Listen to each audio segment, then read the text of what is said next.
Bir сутка ичинде Кыргызстанда 243 кишиден коронавирус табылып, 617 бейтап айыгып чыкты. Бул тууралуу Саламаттык сактоо министрлиги кабарлады. Муну менен өлкөдө жалпы ооруну жуктургандардын саны 198.962ге жетип, анын ичинен 189.392си дартты жеңген. Азыркы тапта ооруканаларда 961 бейтап дарыланып жатса, 4181 адам медициналык жардамды үй шартында алууда. Тилекке каршы өлкөдө өлүм учурлары дагы деле катталууда. Кечеден бери илдет 4 кишинин өмүрүн алды. Алардын 3-өө Бишкектен, 1-өө Чүйдөн экени айтылды.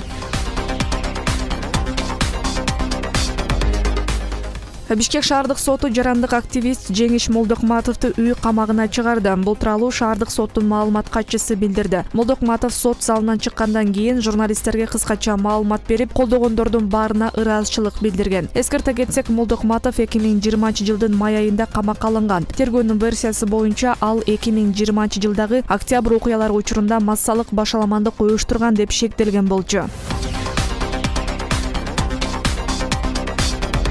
Президент Садыр Жапаров Жаныш Рустенбековду Кыргызстандын Тажикстандагы элчиси кызматынан бошотуу тууралуу жарлыкка кол койду. Президенттин администрациясы бул чечимге байланыштуу түшүндүрмө тараткан жок. Соңку кездери Кыргыз-Тажик чек арасындагы жаңжалдардан улам Рустенбековдун дарегине сын доомат көп айтыла баштаган. Ал кызматка 2018-жылдын аягында дайындалган. Былтыр сентябрь айында Жогорку кеңештин тармактык комитети Кыргызстандын Тажикстандагы элчиси кызматына парламенттин мурдагы депутаты Кубанычбек Нурматовдун талапкерлигин жактырган. Бирок мындан көп өтпөй Улуттук коопсуздук комитети аны алдамчылыкка шек санап камакка алган.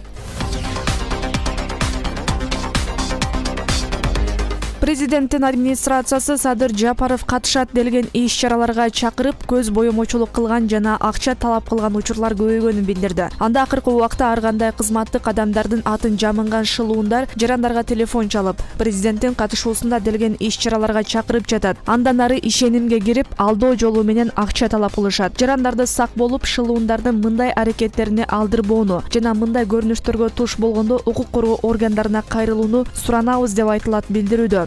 Өткөн айда Садыр Жапаровдун басма сөз катчысы Эрбол Султанбаев анын атын колдонгондордон сак болууну эскерткен. Ал Фейсбуктагы баракчасына акыркы убакта менин атыма жамынып, белгисиз адамдар ар кимге ар кыл өтүнүчтөр менен чалып жаткан учурлар көбөйгөнүн эскертип койгум келет. Достор, силерден сураныч, телефон шылуундарынан сак болуңуздар деп жазган. Буга чейин президентке караштуу антикоррупциялык ишкердик кеңеш дагы алардын аты жазылып, мөөрү коюлган жасалма көйлүк даярдап берүүнү убада кылган шылуундар пайда болгонун маалымдаган. Мындан улам ошол жылдын январь айынан тартып жаңы көйлүктөр эч кимге берилбей турганын билдирди жана мыйзамсыз иш-чаралар тууралуу кеңештин катчылыгына кайрылуу керектигин айткан.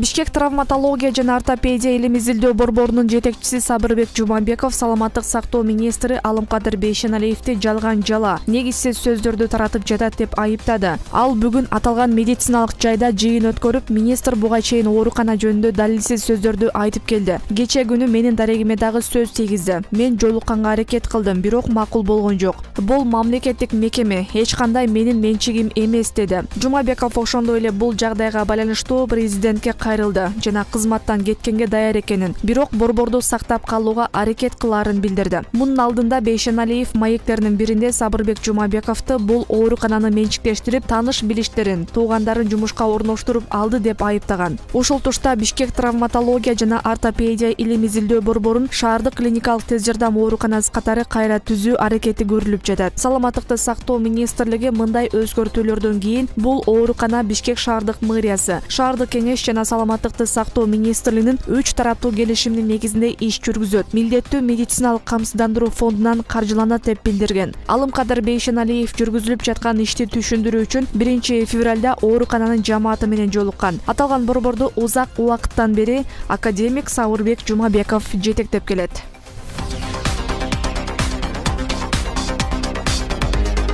Жогорку кеңештин бүгүнкү жыйынында депутат Нурлан Шакиев министрлер кабинетинин төрагасынын орун басары Эдил Байсаловдун парламент тууралуу айткандарын сынга алды. Аны тартипке чакыруу тууралуу өкмөт башчыга жана президенттин парламенттеги өкүлүнө кайрылды. Эдил Байсалов парламенттин дарегине аябай катуу сындарды шакаба катар айтыптыр. Ушундай учурда парламент сөзсүз реакция жасашы керек. Анын парламент тууралуу андай ыксыз, оу жок, шакаба, шылдың сөздөрдү айтканга эч кандай укугу жок. Бизге акыл үйрөтө турган ал жигит эмес, деди Шакиев. Депутат Исак Масалиев болсо кызмат адамдарына парламентте сындоого мыйзам тыюу саларын белгилеп, Эдил Байсаловго чара колдонулушу керектигин билдирди.